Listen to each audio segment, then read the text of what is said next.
Hello everyone, welcome to EduTap. So whenever you are preparing for any kind of examination, you need to understand कि हमारे पास अगर limited time है तो हम जो इम्पोर्टेंट चीजें हैं उन्हीं पे फोकस करें।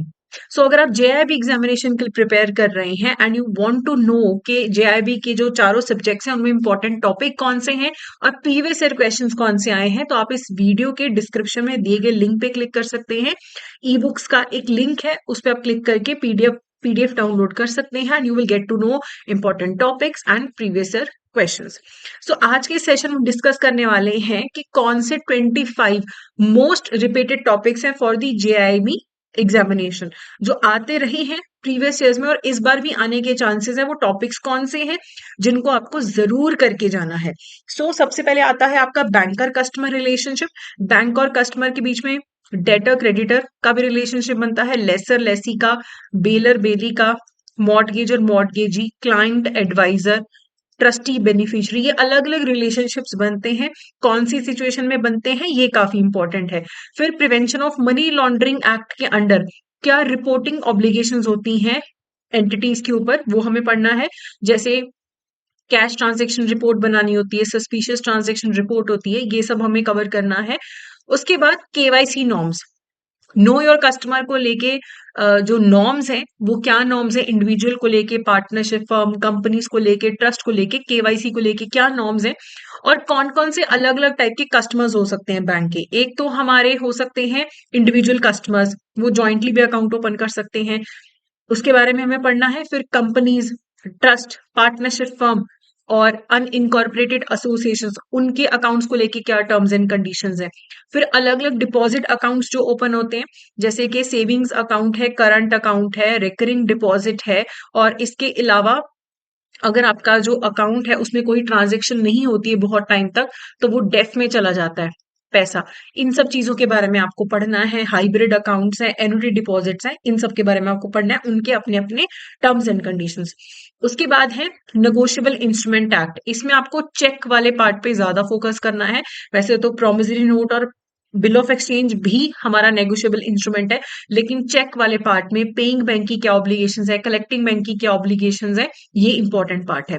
फिर बैंक का स्पेशल रिलेशनशिप के अंदर आपको बैंक का जो मैंडेट होता है, मैंडेट फॉर्म फिल करते हैं तो उसका क्या होता है, पावर ऑफ अटर्नी है, राइट टू लियन है, राइट टू सेट ऑफ है, ये सारी चीजें आपको कवर करनी है।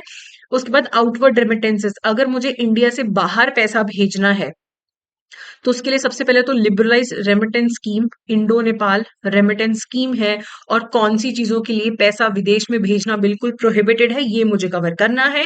उसके बाद permitted accounts in India for NRIs, अगर एनआरआईज को इंडिया में अकाउंट ओपन करना है तो वो एनआरई अकाउंट ओपन कर सकते हैं, एनआरओ अकाउंट ओपन कर सकते हैं, एफसीएनआर अकाउंट ओपन कर सकते हैं, ये हमें कवर करना है। फिर रेमिटेंस सर्विसेज मिलती हैं जो बैंक्स के थ्रू, डिमांड ड्राफ्ट वगैरह, बैंकर्स चेक इसमें कवर करना है। और लॉकर को लेके क्या प्रोविजंस है, कितना टाइम तक आप रेंट ना पे करो कि बैंक आपका लॉकर ब्रेक ओपन कर दे, या कितना टाइम तक आपका नॉन ऑपरेशनल रहे कि बैंक उसे ब्रेक ओपन कर सकता है, और बैंक की लाइबिलिटी रिगार्डिंग लॉकर्स, ये हमें कवर करना है। मॉड्यूल ए में से तो ये कुछ चीजें कवर करनी है। मॉड्यूल बी में से टाइप्स ऑफ बोरोअर्स, उनके फीचर्स, कौन कौन सी फैसिलिटीज लेते हैं, थोड़ा सा वर्किंग कैपिटल वाला पार्ट भी यहाँ पे आ जाएगा। उसके बाद कॉमन लोन प्रोडक्ट्स हैं, होम लोन है, किनको होम लोन नहीं दिया जा सकता, एजुकेशन लोन है, उनके बारे में पढ़ना है। टाइप्स ऑफ सिक्योरिटीज, आप लैंड को भी एज मॉर्टगेज कर सकते हो, गुड्स को भी कर सकते हो, और इसके अलावा गोल्ड को भी आप एज मॉर्टगेज रख सकते हो, शेयर्स को भी मॉर्टगेज कर सकते हो, गिरवी रख सकते हो। मॉर्टगेज तो इमूवेबल प्रॉपर्टी की होगा, और मॉर्टगेज, मॉर्टगेज के टाइप्स, ये सारी चीजें भी आपको पढ़नी है कि क्या क्या कोलेटरल रख सकते हो, कौन कौन से टाइप की सिक्योरिटीज आप गिरवी रख सकते हैं। उसके बाद है टाइप्स ऑफ कॉन्ट्रैक्ट्स, कॉन्ट्रैक्ट के features, contract of agency, contract of bailment, contract of indemnity, वो सारे कॉन्ट्रैक्ट्स आपको यहाँ पे कवर करने हैं। तो ये काफी लंबा आपका ये टॉपिक हो जाएगा। कॉन्ट्रैक्ट ऑफ एजेंसी, उसके आगे बहुत सारे फीचर्स हैं, इंडेमनिटी के बहुत सारे फीचर्स हैं, गारंटी के बहुत सारे फीचर्स हैं। It's quite a big topic. उसके बाद है asset classification and provisioning norms, standard assets, substandard assets, NPA, loss assets, उनको लेके कितना प्रोविजन मेंटेन करना है, this has to be done. Debt recovery tribunals, SARFAESI act और इंसॉल्वेंसी बैंकरप्सी कोड, इनके एक्ट, इनके प्रोविजंस काफी इंपॉर्टेंट है। केस स्टडीज भी आ सकती हैं पेपर में, और जो डेज वगैरह हैं वो भी आपको याद करने हैं। Then we have types of letter of credit, हमारे पास irrevocable, revocable letter of credit है, रेड क्लॉज, ग्रीन क्लॉज, वो सब हमें यहाँ पे कवर करना है। नेक्स्ट, प्रायोरिटी सेक्टर लेंडिंग को लेके क्या टारगेट्स हैं, सब टारगेट्स, एग्रीकल्चर के क्या टारगेट है, और इसके अलावा एमएसएमईज को लेके क्या टारगेट है, रिन्यूएबल एनर्जी, उन सब के पॉइंट्स हमें पढ़ने हैं। आईएफएस में भी आप ये कवर करते हैं, लेकिन आईएफएस से थोड़ा सा ज्यादा डिटेल में आपको पीपीबी में पढ़ना है। किसान क्रेडिट कार्ड पे हर साल न्यूमेरिकल आता है, नॉर्मली आता ही है, 90% चांसेस है कि न्यूमेरिकल आएगा। उसके बाद नेशनल अर्बन और रूरल लाइवलीहुड मिशन है, इट इज वेरी इंपॉर्टेंट। तो मेजरली आपका जो फोकस रहना चाहिए मॉड्यूल ए और बी में से रहना चाहिए। सी मॉड्यूल में से भी 3 टॉपिक्स मैं आपको रेकमेंड करूंगी। नेटवर्किंग टेक्नोलॉजी इन बैंक्स, इसमें लैन आपको कवर करना है, वैन आपको कवर करना है।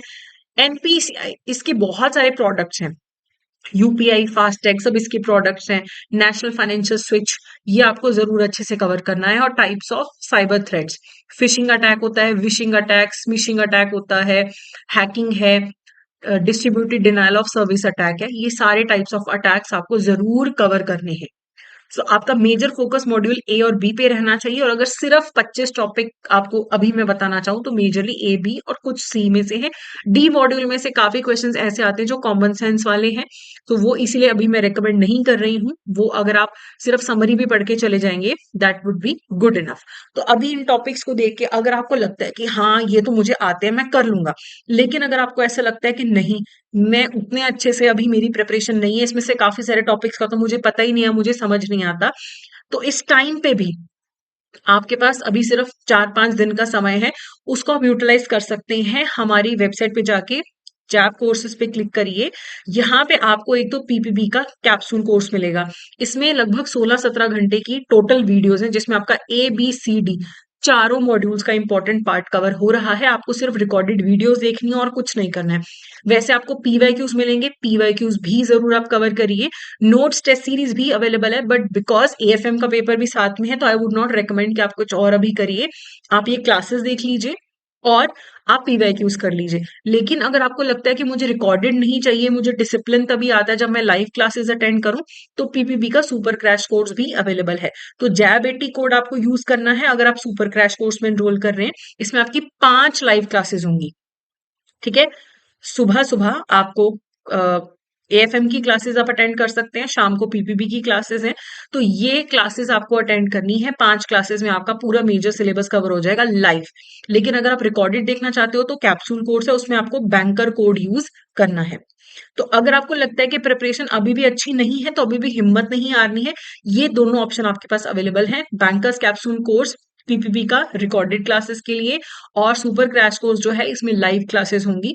तो आप अपनी सहूलियत के हिसाब से चूज कर सकते हैं। और अगर आपको ये क्वेश्चंस देख के लगा कि नहीं मुझे तो ये सब आता है, then obviously you don't need a course, फिर आप आपका जो ऑलरेडी मटेरियल है आप उसके थ्रू रिवीजन कर सकते हैं। तो आई होप ये इन्फॉर्मेशन आपके लिए हेल्पफुल रहा होगा। So that's it for today, thank you so much.